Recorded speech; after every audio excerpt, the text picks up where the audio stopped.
تنزيل من رب العالمين.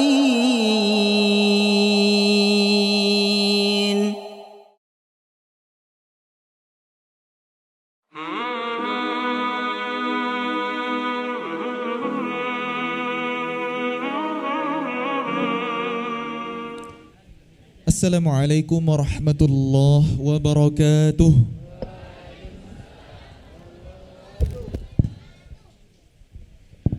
Alhamdulillahi wa kafa, wassalatu wassalamu ala rasulillahil mustafa wa ala alihi wa sahbihi ahli sidqi wal wafa.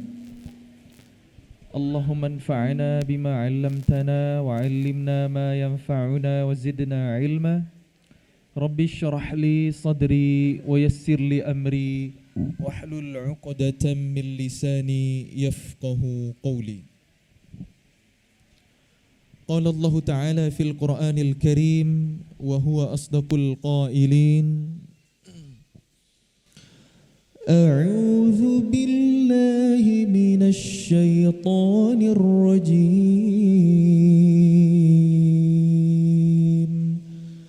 Bismillahirrahmanirrahim. Wal 'asri innal insana lafi khusr illa alladhina amanu wa 'amilus salihat wa tawasaw bil haqqi wa tawasaw bis sabr. Sadaqallahul azim. Mari kita bersyukur kepada Allah. Alhamdulillahilladzi bi ni'matihi tatimmus shalihat. Segala puji hanya bagi Allah. Dengan nikmatnya menjadi sempurna kebaikan kita. Sore ini di tengah guyuran rahmat Allah, hujan gerimis, kita berkumpul di tempat ini, duduk di majelis ilmu. Semoga dengan begitu Allah mudahkan jalan kita semua menuju surganya. Amin ya rabbal alamin. Mari kita bersolawat kepada panutan kita, teladan kita, idola kita, Nabi Muhammad sallallahu alaihi wasallam. Allahumma shalli wa sallim ala sayyidina wa nabiyyina Muhammadin wa ala alihi wa sahbihi ajma'in. Mudah-mudahan dengan kita bersolawat kepada Nabi, mempelajari kehidupan Nabi, mengamalkan sunnah-sunnah Nabi, yang kita harapkan adalah Allah memilih kita di antara umat Nabi yang mendapatkan syafaat di akhirat. Amin ya rabbal alamin. Sebelumnya saya ucapkan jazakumullah khairan katsira kepada teman-teman panitia dari Islamic Festival yang udah ngasih amanah kesempatan buat saya sharing di kesempatan kali ini. Yang saya hormati dan saya muliakan para sesepuh alim ulama, tokoh-tokoh masyarakat yang hadir, ayah bunda yang berbahagia, teman-teman seperjuangan dan adik-adik semuanya yang disayang oleh Allah Subhanahu wa ta'ala.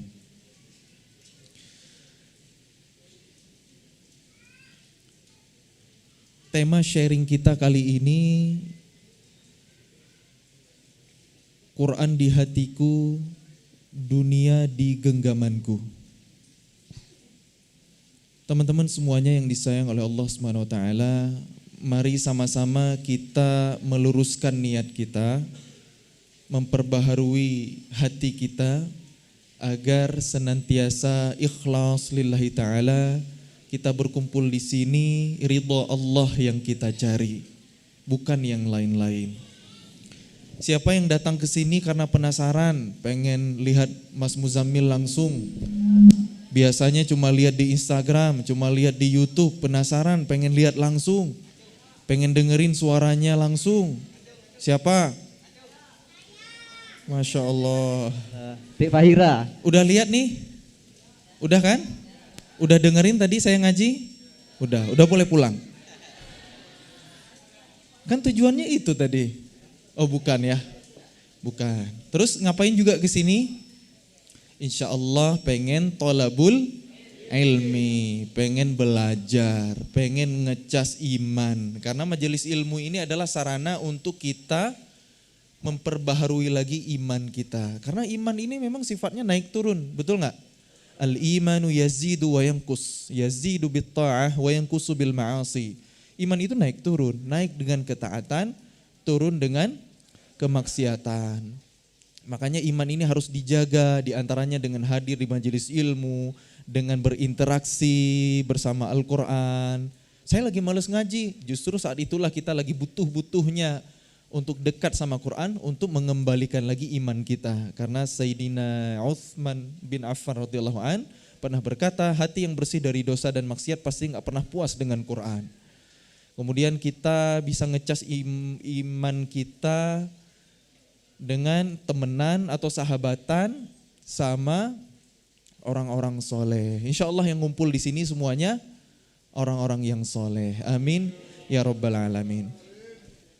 Teman-teman semuanya yang disayang oleh Allah Subhanahu wa taala, inspirasi dan motivasi boleh dari siapa aja, tapi kalau belajar agama itu mesti kepada ahlinya, harus sama ulama. Nah, saya disclaimer dulu nih. Saya ini bukan ustadz, apalagi ulama, walaupun banyak yang manggil saya ustadz. Soalnya memang gelar ustadz itu sebutan untuk siapapun orang di Indonesia ini yang mengambil peran sebagai dai. Siapapun yang berdakwah, auto dipanggil ustadz. Guru ngaji, Iqra, Alif Bata Tajim Halqa aja auto dipanggil ustadz. Itu berbeda dengan di Timur Tengah sana, di mana gelar ustadz itu untuk orang yang ilmu agamanya tinggi, minimal pendidikannya doktor di bidang agama, baru dipanggil ustadz. Nah makanya saya kalau dipanggil ustadz itu sebenarnya agak merasa malu. Kenapa? Karena ilmu saya gak seberapa. Yang berbicara di depan belum tentu lebih baik dari yang mendengarkan. Boleh jadi yang ada di hadapan saya ini ada yang lebih Qur'ani kepribadiannya, lebih fasih bacaan Qur'annya, lebih merdu suaranya, lebih mutqin hafalan Qur'annya, lebih faqih ilmu agamanya, lebih keren amal solehnya. Jadi gak ada jaminan saya yang duduk di depan ini lebih baik di sisi Allah, kita gak pernah tahu. Boleh jadi Allah nih nutupin aib saya, Allah yang maha sattar, menutupi aib kita, sekiranya Allah buka, gak ada yang mau deketan sama kita. Sekiranya dosa itu punya aroma, pasti orang akan menjauh dari kita, benar gak? Makanya banyak-banyak bersyukur sama Allah, udah nutupin hati kita. Maaf, bukan nutupin hati, nutupin aib kita. Ditutupin hati, bahaya tuh, na'udzubillahi min dzalik ya, gak bisa masuk hidayah nantinya. Nah baik teman-teman semuanya yang disayang oleh Allah SWT, secara profesi, secara background keilmuan, saya ini seorang arsitek. Jadi kalau teman-teman mau bangun rumah, insya Allah siap saya bantu. Kalau mau belajar agama, mestinya sama ulama. Tapi kalau pengen didesainin bangunan tertentu, insya Allah siap saya bantu. Pengen bangun rumah, boleh hire saya. Tapi ini dari wajah-wajahnya ini udah masih pada muda-muda ini. Jangankan bangun rumah tangga aja belum kepikiran kayaknya ya. Soalnya kan yang hadir di sini kan anak-anak muda. Jangan salah, saya ini kan masih muda juga, sama kita kan. Saya masih pemuda, teman-teman nih pemuda, pemudi, benar nggak? Cuma bedanya di status doang. Saya ini udah dipanggil ayah, teman-teman ini masih pada single visabilillah gitu.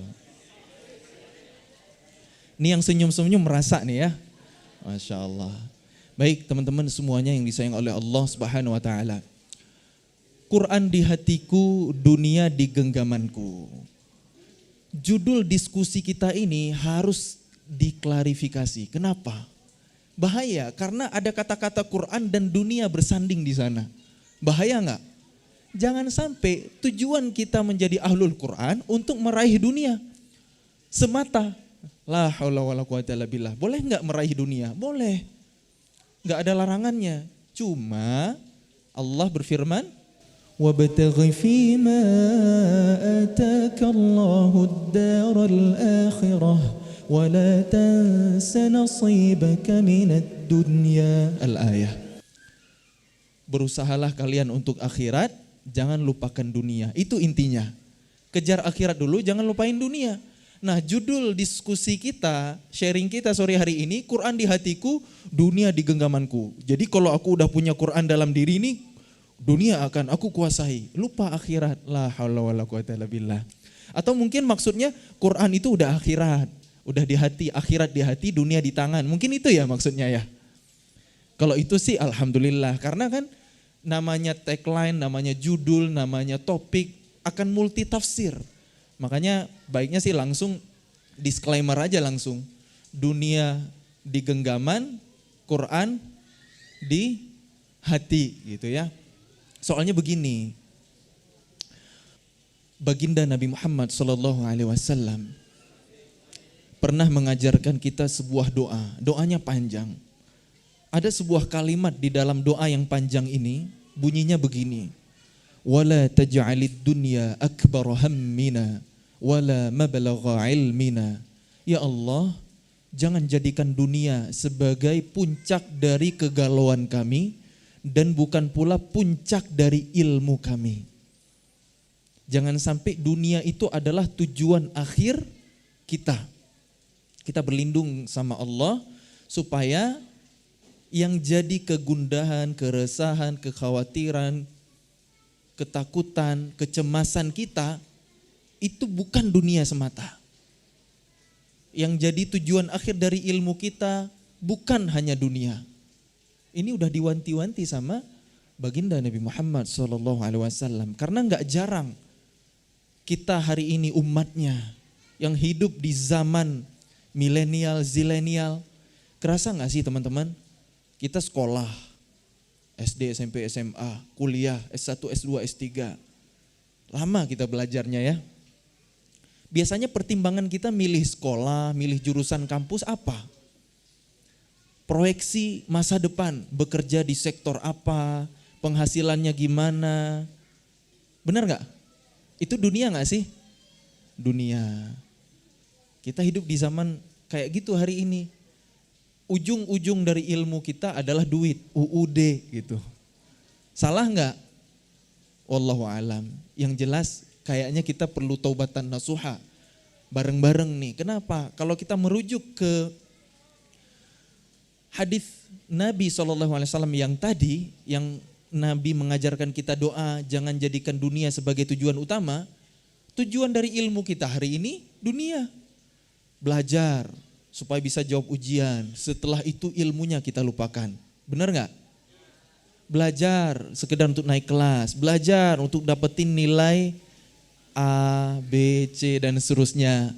Belajar untuk selembar ijazah yang berisi angka-angka yang tidak mewakili kita sama sekali.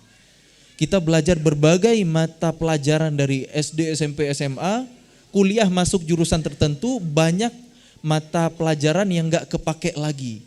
Bukankah itu sebuah kemubaziran? Mikir gak sih kita selama ini?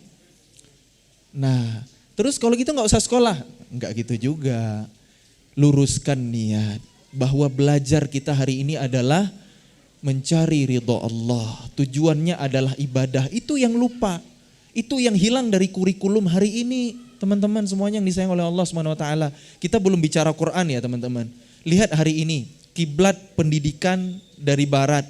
Misalnya teori-teori yang dirumusin sama orang-orang barat, orang-orang Yunani, Romawi dan lain sebagainya yang hari ini kita pelajari lebih serius bahkan daripada kita belajar agama ya.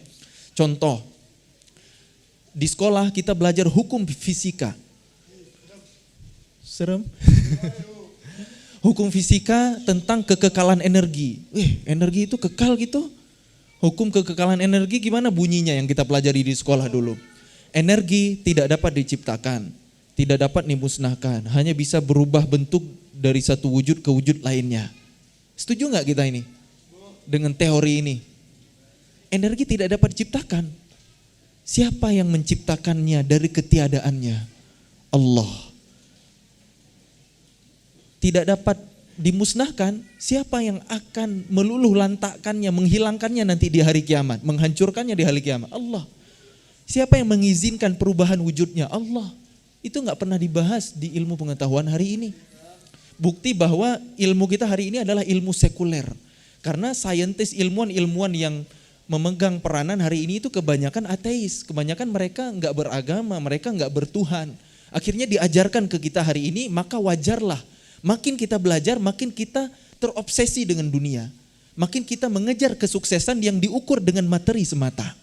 Padahal kata baginda Nabi SAW, khairun nas anfa'uhum linnas. Sebaik-baik manusia adalah yang paling bermanfaat. Akhirnya kita nggak fokus berkarya apa yang manfaat bagi umat, apa yang memudahkan ibadah kita kepada Allah sesuai dengan tujuan utama penciptaan kita. Wa ma khalaqatul jinna wal insa illa liya'budun. Tidaklah aku ciptakan jin dan manusia, kata Allah, melainkan untuk beribadah. Quran surah Az-Zariyat ayat 56. Bukan An-Nas ayat 5 dan 6. Ya. Quran surah Az-Zariyat ayat 56. Tujuan hidup kita adalah ibadah. Maka apapun itu, tidur kita, bismikallahumma namut wa nahya, ibadah. Makan kita, bismillah, tangan kanan sambil duduk, ittiba'us sunnah, ibadah. Duduk kita di sini ibadah. Teman-teman sekolah itu harus ibadah. Kuliah harus ibadah, kerja apalagi harus ibadah. Karena ibadah bukan hanya mahdhah, bukan hanya ritual, ada yang ghairu mahdhah. Semua tarikan nafas dalam kehidupan kita seharusnya bernilai ibadah. Termasuk kita dalam menuntut ilmu. Belajar ilmu umum sekalipun harusnya itu ibadah. Makanya mestinya pondasi yang kita perkuat adalah ilmu agama sebelum yang lainnya. Para ilmuwan-ilmuwan Islam zaman dulu yang keren-keren, yang hebat-hebat, mereka adalah orang yang lebih dulu belajar agama, lebih dulu mengenal Allah, lebih dulu mempelajari tentang keimanan, tentang akidah, lebih dulu mempelajari Al-Quran, hafal Quran, hadis, fikih, syariah, lengkap, selesai dengan ilmu agama, baru tuh belajar ilmu umum. Dan hasilnya luar biasa. Hasilnya ilmuwan-ilmuwan Islam zaman dulu, cendekiawan muslim di masa keemasan peradaban Islam, mereka itu serba generalis.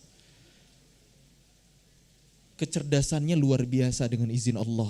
Misalnya yang pakar di ilmu agama, Imam Al-Bukhari rahimahullah ta'ala, hafal ratusan ribu hadis. Gimana ceritanya? Kita kayak sulit percaya, tapi itu fakta. Kalau ada alat tes IQ, alatnya yang rusak. Secerdas apa Imam Al-Bukhari? Belum lagi ilmuwan-ilmuwan yang lain yang menguasai berbagai bidang ilmu pengetahuan. Generalis, banyak hal yang pakar di satu orang berkumpul. Kalau zaman kita hari ini makin sekolah tinggi, ilmunya makin menyempit, makin mengerucut. Gelar tertinggi di peradaban hari ini di bidang keilmuan, akademisi adalah profesor. Tentu kita sangat menghormati para guru besar kita, profesor-profesor kita, karena dedikasi mereka untuk peradaban, untuk ilmu pengetahuan. Tapi silakan compare, silakan bandingkan. Profesor hari ini ahli bukan di satu bidang ilmu, tapi di satu subbab ilmu. Konsentrasi yang lebih sempit lagi dari satu cabang ilmu. Sedangkan ilmuwan Islam zaman dulu udah ahli Quran, ahli hadis, jago matematika, astronomi, geografi, ngumpul di satu orang dan itu pakar. Artinya kemunduran dong zaman kita hari ini, zaman spesialis. Kok manusianya kayak enggak memaksimalkan potensi yang Allah berikan? Apa yang salah? Di mana problemnya? Ini yang perlu kita luruskan, ini yang perlu kita cari tahu. Karena kurikulum pendidikan hari ini sekali lagi ya, mohon maaf gitu. Apa boleh buat, kita hidup di zaman seperti hari ini, kurikulum hari ini adalah kurikulum yang tidak terlepas dari sekulerisme. Buktinya, kita sekolah lebih banyak mana pelajaran agama dengan pelajaran umum. Pelajaran agama cuma satu mata pelajaran atau cuma satu mata kuliah, itu pun terbatas, SKS-nya cuma 2 atau 3 kalau di kuliahan. Kalau di sekolah itu juga udah dikumpulin Quran, hadis, akidah, akhlak, sirah, fikih, dikumpulin jadi satu gitu. Padahal masing-masingnya luas ilmunya. Sedangkan kita belajar yang lain, fisika, kimia, matematika, biologi, ilmu umum. Dan ilmu-ilmu umum yang kita pelajari hari ini belum membuat kita makin takut kepada Allah. Padahal Allah berfirman di Quran surah Fatir, "Innama yakhsyallaha min ibadihil ulama." Sesungguhnya hamba-hamba Allah yang paling takut kepadanya adalah para ilmuwan, para ulama. Hamba-hamba Allah yang paling takut kepadanya itu para ulama, para alim, para ilmuwan. Apapun bidang ilmunya. Sekarang kita tanya, sudahkah ilmu, cabang ilmu, bidang ilmu yang kita pelajari hari ini membuat kita makin takut kepada Allah? Atau jangan-jangan kita belajar hanya formalitas, hanya untuk naik kelas, hanya untuk bisa jawab ujian, setelah itu lupa lagi ilmunya. Di mana keberkahan ilmu kita? Di mana aplikasi ilmu kita? Harus kita renungin teman-teman. Allah berfirman di akhir surah Ali Imran, A'udzubillahi minasyaitonirrajim. Inna fi khalqis samawati wal ardi wa ikhtilafil laili wan nahar la ayatin li ulil albab. Sesungguhnya pada penciptaan langit dan bumi dan pergantian siang dan malam terdapat tanda-tanda kebesaran Allah bagi kaum yang berakal. Alladzina yadhkuruna Allah. Siapa mereka? Orang-orang yang berzikir, mengingat Allah. Qiyaman, sambil berdiri. Wa qu'udan, duduk. Wa ala junubihim, atau berbaring. Wa yatafakkaruna fi khalqis samawati wal ard. Sambil merenung, sambil memikirkan penciptaan langit dan bumi. Seraya berkata, Rabbana ma khalaqta hadza batila. Ya Rabb kami, tidaklah engkau ciptakan ini semua sia-sia. Subhanak, maha suci engkau dari semua itu. Faqina azabannar, maka selamatkan kami dari siksa neraka.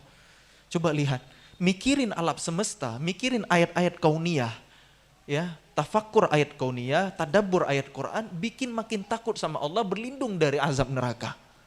Itu ulul albab, itu ilmuwan sejati. Sudahkah kita begitu hari ini? Jauh, makanya ilmu kita jauh dari kata keberkahan hari ini. Ilmu kita habis belajar, jawab ujian, lupa lagi. Habis kita kuliah di jurusan tertentu, kerjanya di bidang lain lagi. Kita nyusun skripsi, susah-susah, capek-capek, revisi berkali-kali, akhirnya hanya tersusun rapi di rak-rak perpustakaan tanpa aplikasi. Yang menyedihkan lagi, dipakai jadi bungkus gorengan, misalnya, la haula wala quwata illa billah. Padahal ini ilmu. Di mana keberkahan ilmu kita hari ini? Makanya niat, luruskan niat. Lillahi ta'ala. Kekuatan niat itu luar biasa. Itulah yang dibuktikan oleh para ilmuwan Islam zaman dulu. Karena peradaban Islam itu adalah peradaban ilmu. Surah pertama yang Allah turunkan, Iqra' bismi rabbikal ladzi khalaqa. Temanya tentang ilmu. Alladzi 'allama bil qalam 'allamal insana ma lam ya'lam. Ada 3 kata ilmu, 2 kata Iqra', 1 kata qalam. Wasilah ilmu itu adalah membaca dan menulis. Perintah membaca 2 kali, qalam alat untuk menulis cuma sekali. Jadi mustahil kita dapetin ilmu kalau kita malas baca. Kenapa umat Islam hari ini mundur? Karena meninggalkan perintah pertama dari Allah, Iqra. Kecerdasan literasi kita ini rendah banget. Kemudian surah Al-Fatihah juga mengandung tema ilmu di sana. Ihdinas siratal mustaqim, ya Allah tunjuki kami jalan yang lurus. Kata ulama, siratal mustaqim itu jalan orang berilmu dan mengamalkan ilmunya. Ghairil maghdubi alaihim, bukan jalan yang engkau marahi, engkau murkai ya Allah. Siapa mereka? Umat Yahudi. Mereka dikasih Allah ilmu tapi tidak mau diamalkan. Waladdallin, dan bukan pula jalan mereka yang sesat. Siapa mereka? Umat Nasrani, kata para ulama ya. Karena mereka beramal tanpa ilmu. Kebalikannya, yang selamat siratal mustaqim, jalan orang yang berilmu dan mengamalkan ilmunya. Makanya di surah Al-Baqarah Allah kisahkan umat Nabi Musa alaihissalam, Bani Israel ya, yang nanti menjadi umat Yahudi, agar kita tidak mencontoh mereka. Kemudian di surah Ali Imran Allah kisahkan umat Nabi Isa yang nanti menjadi orang-orang Nasrani, agar kita tidak mengikuti mereka. Dan di surah An-Nisa Allah menyebutkan siapa orang yang dapat nikmat dari Allah. Siratal ladzina an'amta alaihim, yang ada di Al-Fatihah, ulaika ma'al ladzina an'ama Allahu alaihim minan nabiyyina was-siddiqina wasyuhada'i was-shalihin. Inilah mukjizat Quran. Urutannya memberi kita hikmah, memberi kita pelajaran luar biasa. Tema ilmu begitu banyak dalam Al-Quran. Tadi wahyu pertama ilmu, surah pertama dalam urutan mushaf mengandung tema ilmu. Dan kisah pertama yang ada dalam urutan mushaf di surah Al-Baqarah adalah kisah Nabi Adam alaihissalam. Wa huwa bikulli syai'in alim. Allah membuka kisahnya di akhir ayat 29 dengan asma Allah yang mulia Al-Alim, Maha Ilmu. Wa idh qala rabbuka lil malaikati inni ja'ilun fil ardi khalifah qalu ataj'alu fiha man yufsidu fiha wa yasfiku ad-dima wa nahnu nusabbihu bihamdika wa nuqaddisu lak qala inni a'lamu ma la ta'lamun. Udah muncul lagi kata ilmu. Banyak banget pokoknya kata ilmunya. Qalu subhanaka la ilma lana illa ma 'allamtana innaka antal alimul hakim. Banyak banget kan kata ilmunya, silakan hitung nanti. Saya udah ngitung, totalnya ada 9. Ya, disampaikan oleh ulama. Kisah pertama dalam Quran, temanya tentang ilmu, kata ilmunya ada 9 kali, begitulah Allah memuliakan ilmu dan ahli ilmu. Karena 9 adalah angka tertinggi dalam bilangan, bukan 10. Walaupun katanya hari ini teknologi canggih, peradaban maju, tapi lihat kerusakan yang terjadi di muka bumi. Terlalu banyak untuk disebutkan, kerusakan manusia, muncul penyakit yang sulit disembuhkan, ya. Kemudian bumi dieksploitasi, mencemari lingkungan, danau-danau mati, sisa pertambangan batu bara, menelan korban jiwa, mencemari lingkungan dengan logam berat dan lain sebagainya, polusi udara, pencemaran lingkungan, ya, perempuan sulit mengandung, sulit melahirkan normal dan lain sebagainya. Banyak banget kerusakan. Terlalu banyak untuk kita sebut satu persatu hari ini. Mari kita renung. Jangan kira kita hidup di zaman teknologi canggih, serba instan, serba cepat, terus kita merasa bangga gitu ya. Lihat juga gimana kerusakannya. Dan ini tidak terjadi di zaman kejayaan Islam dulu. Innama yakhsyallaha min ibadihil ulama. Sesungguhnya hamba-hamba Allah yang paling takut kepadanya adalah para ilmuwan. Jadi ilmuwan Islam zaman dulu mereka mengembangkan ilmu umum setelah belajar ilmu agama. Dan ilmu umum yang dikembangkan pun digunakan untuk ibadah. Misalnya ilmu matematika. Kita mengenal Muhammad bin Musa al-Khawarizmi yang menemukan teori aljabar. Karya kitab beliau adalah Al-Jabr wal Muqabalah. Kita menikmati kecanggihan teknologi hari ini. Pahala jariah untuk Al-Khawarizmi. Kenapa? Karena teknologi digital, internet, software, hardware semuanya pasti pakai algoritma, pasti pakai 1010, ya, ada codingnya. Dari mana algoritma itu? Dari bahasa Latin, algorithm. Ternyata dari bahasa Arab aslinya al-Khawarizm. Algoritma bahasa kita. Kenapa matematika dikembangkan?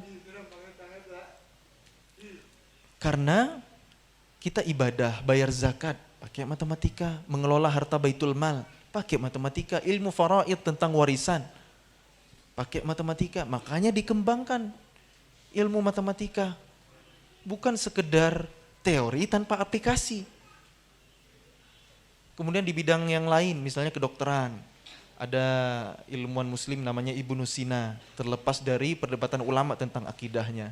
Yang jelas karya Ibnu Sina bermanfaat luar biasa. Ibnu Sina adalah ilmuwan yang tumbuh besar di zaman kejayaan peradaban Islam. Karyanya Qanun fit Tib.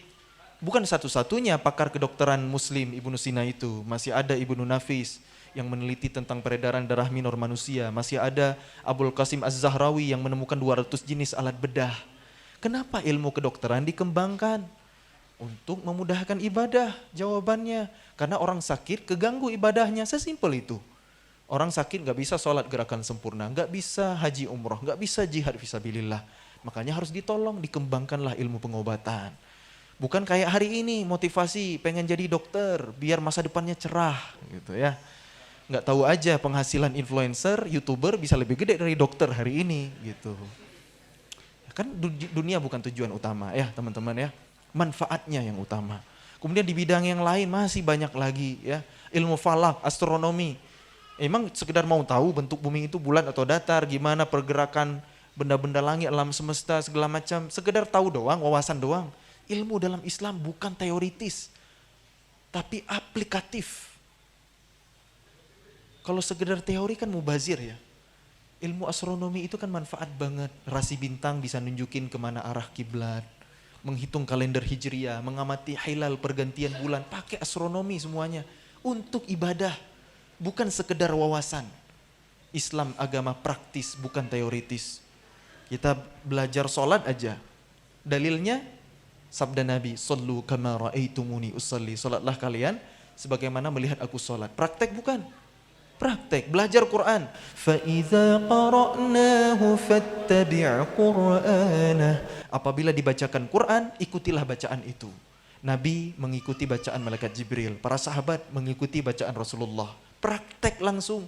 Ilmu tajwid, matan jazariyah itu muncul belakangan, 2 abad kemudian. Teorinya belakangan, tapi praktek dulu, itulah Islam.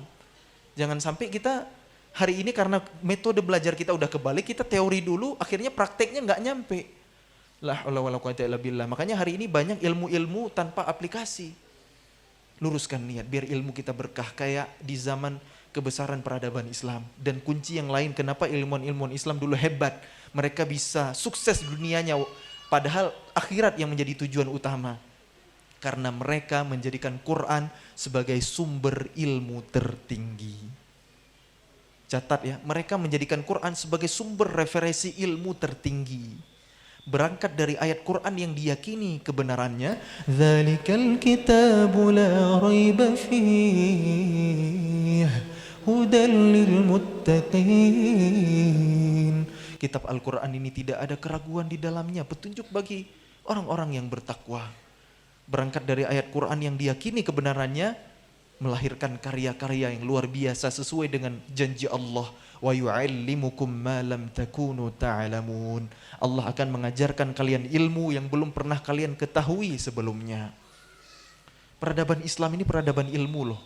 Kampus pertama di dunia itu dari Maroko, University of Qarawiyyin, Jami' Qarawiyyin. Jami'ah itu universitas dalam bahasa Arab. Kenapa disebut jami'? Karena belajar mengajar di masjid. Fungsi masjid bukan hanya tempat ritual ibadah, tapi juga belajar mengajar di sana. Sehingga kampus pertama di dunia itu adanya di masjid, sehingga dinamai Jami' Qarawiyyin, University of Qarawiyyin. Ada mahasiswa, ada dosennya, ada jurusannya, bahkan ada wisudanya. Itulah kenapa kalau kita wisuda hari ini pakai jubah. Karena yang menjadi pelopor pengembangan ilmu pengetahuan adalah peradaban Islam. Muncul ilmuwan-ilmuwan hebat, misalnya di zaman Andalusia dulu, jauh sebelum Wright bersaudara yang diklaim oleh orang barat sebagai penemu pesawat terbang, udah ada Abbas bin Firnas yang lebih dulu terbang. Tahun 900-an, menciptakan prototipe pesawat terbang. Inspirasinya dari mana? Dari Al-Quran. Surah Al-Mulk, awalam yarau ila at-tayri fawqahum saffatin wa yaqbid ma yumsikuhunna illa ar-Rahman. Tidakkah mereka memperhatikan bagaimana burung bisa terbang di udara? Siapa yang menahannya selain Allah yang Maha Rahman? Ayat ini menginspirasi Abbas bin Firnas berkarya, bikin pesawat terbang. Ada lagi Jabir bin Hayyan, pakar kimia, terinspirasi dari surah Al-Hadid, surah tentang besi. Wa anzalnal hadid, Allah turunkan besi dari langit yang fungsinya macam-macam gitu. Untuk pertahanan, untuk segala macam gitu. Fungsinya banyak banget untuk manusia. Jabir bin Hayyan adalah pakar kimia yang menemukan bahwa isotop unsur ferum, besi itu yang stabilnya adalah nomor 57. Surah Al-Hadid, surah ke-57. Wallahu a'lam. Jadi ilmuwan-ilmuwan Islam zaman dulu menjadikan Quran sebagai sumber inspirasi tertinggi dalam berkarya, dalam mengembangkan ilmu pengetahuan. Kalau kita hari ini katanya metode ilmiah, merumuskan masalah, menyusun hipotesa, menguji di lapangan, menarik kesimpulan, munculnya teori. Teori, kemudian muncul lagi teori baru, merevisi teori sebelumnya. Nggak ada habis-habisnya gitu. Sedangkan ilmuwan zaman dulu berangkat dari ayat Quran yang diyakini kebenarannya, makanya karyanya luar biasa. Kita hari ini urutannya kebalik, udah belajar macam-macam, Qurannya belum kelar, bahkan mengajinya belum lancar, buru-buru hafal, buru-buru faham tafsirnya, belajar tadabburnya dan lain sebagainya. Itulah peradaban kita hari ini. Peradaban kita, generasi kita hari ini jauh dari Al-Quran. Ini adalah fakta pahit yang harus kita telan. Kita ini jauh dari Quran. Benar gak? Benar. Cek aja, dalam sehari semalam lebih lama mana? Scrolling atau ngaji gitu. Alhamdulillah, Masya Allah, ini soleh banget nih ya. Masya Allah, ini soleh banget ini. Masya Allah. Pondok Tanfis. Nah, teman-teman semuanya yang disayang oleh Allah Subhanahu wa taala. Quran bukan hanya kitabul ibadah, melainkan harus menjadi kitabul hidayah. Itulah nasihat dari ulama. Kalau kitabul ibadah, kita udah sering mendengar fadilah Al-Quran, satu hurufnya alfu hasanah, 10 kebaikan, menghafalnya luar biasa, menghadiahkan mahkota cahaya buat kedua orang tua, jubah kemuliaan, masuk surga dengan derajat yang tinggi, iqra wartaqi. Kita udah sering mendengarkan dalil-dalil keistimewaan, keutamaan Al-Quran. Quran menjadi penyembuh, wa nunazzilu minal Qur'ani ma huwa shifaa'un wa rahmatul lil mu'minin. Ada 4 kata syifa, 3 diantaranya bersanding dengan Quran, 1 diantaranya bersanding dengan selain Quran. Yakhruju min butuniha syarabun mukhtalifun alwanuh fihi shifaa'un linnas. Itu madu yang keluar dari perut lebah. Yakhruju min butuniha. Lebahnya lebah betina dong. Yakhruju min butuniha, bukan butunihi. Inilah mujizat Quran.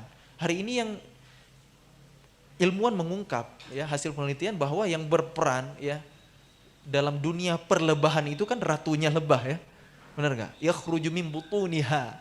Bukan butunihim, bukan butunihi, butuniha. Madu atau apapun yang keluar dari perut lebah, bisa propolis, bisa apa lagi? Bipolen dan lain sebagainya ya. Saya nggak jualan ya, nggak ada produk apapun di sini ya. Jadi itu mukjizat ya. Kita harus yakin dengan iman bahwa ada kesembuhan yang disebutkan Quran, kita yakin dengan izin Allah ya tentunya. Lewat madu, lewat sesuatu yang keluar dari perut lebah. Tapi jangan lupa, kesembuhan yang utama adalah dari Al-Quran itu sendiri. 4 kata syifa'un sebagai isim ya, kesembuhan dalam bentuk isim. 3 diantaranya bersanding dengan Quran, hanya 1 yang bersanding dengan selain Quran. Makanya kalau kita benar bacaan Qurannya, fasih bacaan Qurannya, lurus niatnya, kita bisa meruqyah diri sendiri. Kalau sakit itu kita ngaji harusnya sembuh ya, harusnya itu dengan izin Allah. Tapi kan kualitas bacaan Quran kita gimana hari ini? Dulu Sayyidina Umar bin Khattab ya, sakit perut dibacain Al-Fatihah sembuh gitu. Kalau kita kok makin sakit ya gitu. Ya, enggak ya, tergantung iman ya. Tergantung iman. Itu yang enggak boleh hilang dari diri kita. Nah, teman-teman semuanya yang disayang oleh Allah Subhanahu wa taala, Quran itu punya banyak sekali kebaikan, punya beribu keberkahan, punya banyak sekali kemuliaan. Quran turun di malam yang mulia Lailatul Qadar, di bulan yang mulia Ramadan, di hari yang mulia Sayyidul Ayyam, dengan perantara malaikat yang paling mulia Jibril alaihissalam, di tempat-tempat yang Allah muliakan sebelum dan setelah peristiwa hijrah Rasulullah Makkah dan Madinah.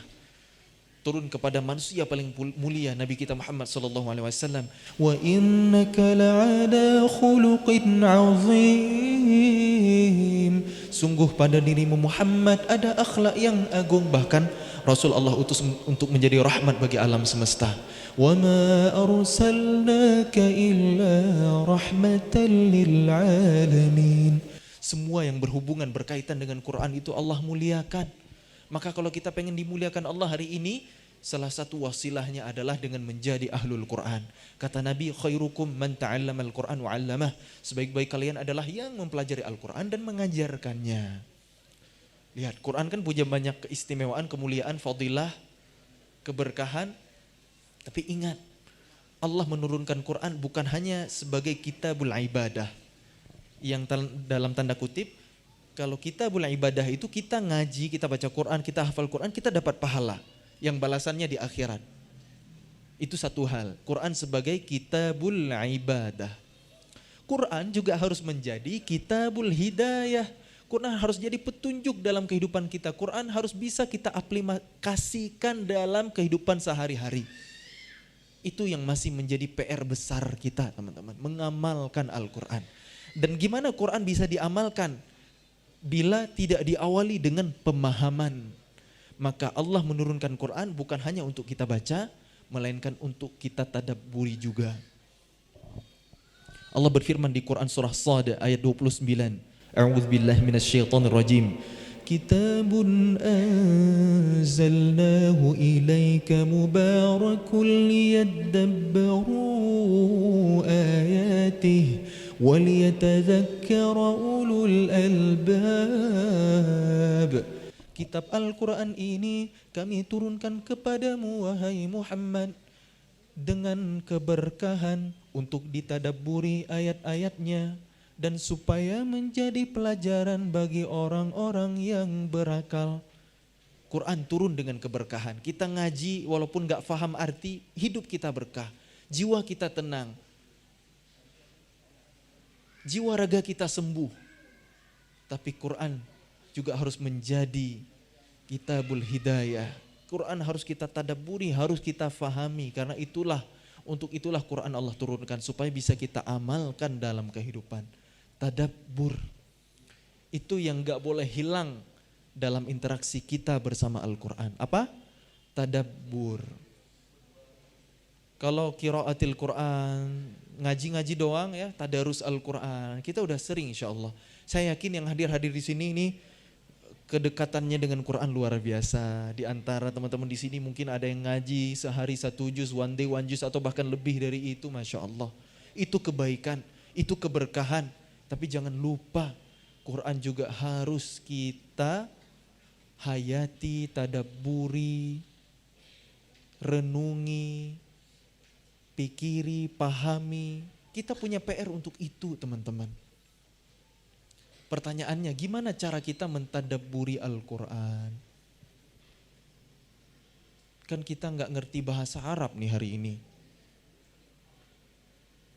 Bahasa ibu kita bukan bahasa Al-Quran hari ini. Gimana caranya kita memahami Al-Quran? Kalau mau belajar ilmu tafsir, ulumul Quran, harus kuliah dulu ke Mesir, harus kuliah dulu ke Madinah, harus kuliah dulu ke Timur Tengah. Terus kita yang awam ini gimana caranya mentadabburi Quran? Menghayati Quran, ada yang tahu jawabannya? Ada yang tahu gimana caranya? Nasihat ini bukan dari saya, tapi dari para wali dulu yang menjadi wasilah hidayah untuk masyarakat Nusantara. Tahu syair Tombo Ati? Masya Allah. Obat hati ada 5 perkaranya. Yang pertama baca Quran dan maknanya. Yang pertama apa?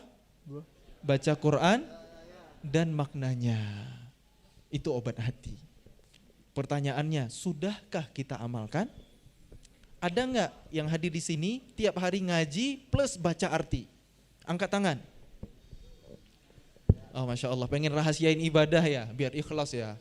Oh Masya Allah, gak apa-apa, saya gak kenal juga siapa teman-teman. Jadi syiar aja buat yang lain lah ya. Atau pertanyaannya saya ganti nih. Ada gak yang hadir di sini, di antara kita di sini, yang pernah khatam Al-Quran? Saya, tiap Ramadan juga khatam insya Allah ya. Belum selesai. Yang khatam Al-Quran plus dengan terjemahnya. Walaupun sekali seumur hidup, angkat tangan. Kayaknya siapa yang begitu? Kayaknya panitia nih nyiapin door prize umroh nih kayaknya ya. Umroh, bayar sendiri-sendiri. Enggak, saya ngomporin aja ya. Ada enggak? Ya udah deh, enggak usah dijawab. Oh Masya Allah, tabarakallah, barakallahu fiik, barakallahu fikum. Masya Allah, mudah-mudahan selalu dikasih petunjuk sama Allah. Tapi dikit banget. Ngaji plus artinya. Khatam, versi Kemenak Indonesia deh. Teman-teman, memahami Al-Quran itu enggak cukup hanya dengan terjemah. Enggak cukup pakai banget, enggak cukup. Kita enggak akan pernah sempurna memahami Quran kalau hanya mengandalkan terjemah, karena Quran itu mukjizat. Bahasa Al-Quran itu mukjizat. Inna anzalnahu Qur'anan Arabiyyan la'allakum ta'qilun. Sesungguhnya kami menurunkan Al-Quran berbahasa Arab agar kalian berakal. Bahasa Al-Quran itu bikin kita pinter. Kenapa kita hari ini enggak pinter-pinter? Karena kita jauh dari Quran, jauh dari bahasa Quran. Kalau kita ini pinter, harusnya Islam hebat di tangan kita. Islam itu hebat memang, maksudnya peradaban ini akan kita ambil alih di bumi ini, mestinya. Tapi karena kita jauh dari Quran, jauh dari kitab suci, jauh dari bahasa Qurani, akhirnya kita hari ini jadi umat yang lemah, umat yang tertinggal. Padahal kata Allah, kuntum khaira ummatin ukhrijat linnas. Kalian ini adalah umat terbaik yang diutus ke tengah-tengah manusia. Ta'muruna bil ma'ruf wa tanhauna 'anil munkar wa tu'minuna billah. Mengajak kepada yang baik, mencegah dari yang buruk dan beriman sama Allah. Faktanya hari ini umat ini tertinggal, umat ini tidur, umat ini terbelakang. Tapi jangan pesimis. Kita harus membangun optimisme. Dalam keadaan seperti ini kita harus husnuzon. Berarti kitalah umat yang dipilih oleh Allah untuk menghadirkan kembali kejayaan Islam itu. Karena kiamat gak akan terjadi sebelum syariat Allah akan kembali tegak di muka bumi. Bukan kata saya, tapi ini prediksi Rasulullah SAW. Ketika Nabi bilang kotanya Heraklius, Madinatu Hira akan dibebaskan. Dalam momentum perang Khandaq, kekurangan pangan, kekurangan minuman, capek, terik, harus gali parit. Tapi di saat itu Nabi membangun optimisme. Jangankan kemenangan hari ini, nanti itu kotanya Heraklius, Konstantinopel akan dibebaskan, Roma juga kata Nabi. Dan terbukti 800 tahun kemudian seorang anak muda bernama Muhammad Al-Fatih, sebaik-baik pemimpinnya, sebaik-baik pasukannya. Terbukti kan? Kalau yang Roma udah belum? Belum tuh. Enggak harus lewat perang ya.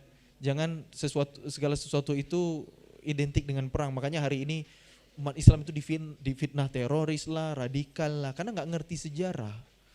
Syariat jihad itu kan ada ilmunya, ada landasannya. Perang Uhud, perang Badar, lokasi kejadiannya lebih dekat ke Madinah, markas kaum muslimin di saat itu. Musuhnya dari Mekah, kaum musyrikin Quraisy. Artinya kaum muslimin diserang, bukan menyerang. Kalau diserang masa tahan aja, ya balik melawan dong. Disitulah syariat jihad dikumandangkan. Ketika gencatan senjata, perjanjian Hudaibiyah, damai sementara, apa yang Rasulullah lakukan? Sallallahu alaihi wasallam mengirim surat ke raja-raja yang ada di dunia, diplomasi damai. Jalur perdamaian, bukan ngajak perang kan? Kami mau ekspansi wilayah perang, nggak ada begitu dalam Islam. Islam tidak pernah menjajah. Dalam Islam yang ada pembebasan, futuhat. Kemanapun kaum muslimin datang, kaum muslimin itu membangun, memberdayakan, mengeluarkan masyarakatnya dari kezaliman menuju keadilan, mengenalkan cahaya hidayah. Itu yang dilakukan kaum muslimin.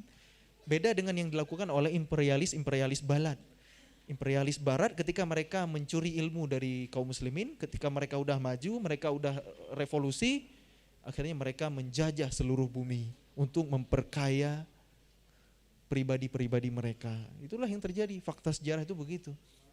Karena Islam ini kan pernah memimpin bumi lebih dari 1400 tahun lamanya. Terakhir itu kan Daulah Turki Utsmani begitu runtuh, hilang eksistensi Islam di muka bumi. Maksudnya Islam itu terpecah menjadi negara-negara kecil hari ini ya. Inilah fase zaman sebenarnya. Tapi kelak pada akhir zaman syariat Allah akan kembali tegak di muka bumi. Inilah keyakinan kita. Kita setia dengan bangsa ini, Negara Kesatuan Republik Indonesia, umat Islam loh. Sangat setia dengan bangsanya, dengan negara ini. Paling cinta NKRI itu umat Islam ya, dan umat-umat yang lain tentunya. Kenapa saya bisa bilang begini? Karena saham kemerdekaan negara Republik Indonesia kan penyumbang terbesarnya adalah umat Islam. Hadratus Syekh Hashim Asy'ari, Kiai Hashim Asy'ari mengumandangkan resolusi jihad dengan teriakan takbir Allahu Akbar, mengomando para santrinya untuk melawan penjajah Eropa, penjajah Belanda. Bung Tomo di Surabaya, Allahu Akbar. Umat muslim berjuang dengan darah para ulama dan santri sebagai syuhada untuk memperjuangkan kemerdekaan NKRI. Ada yang berjuang lewat pemikiran, lewat gerakan, lewat diplomasi segala macam.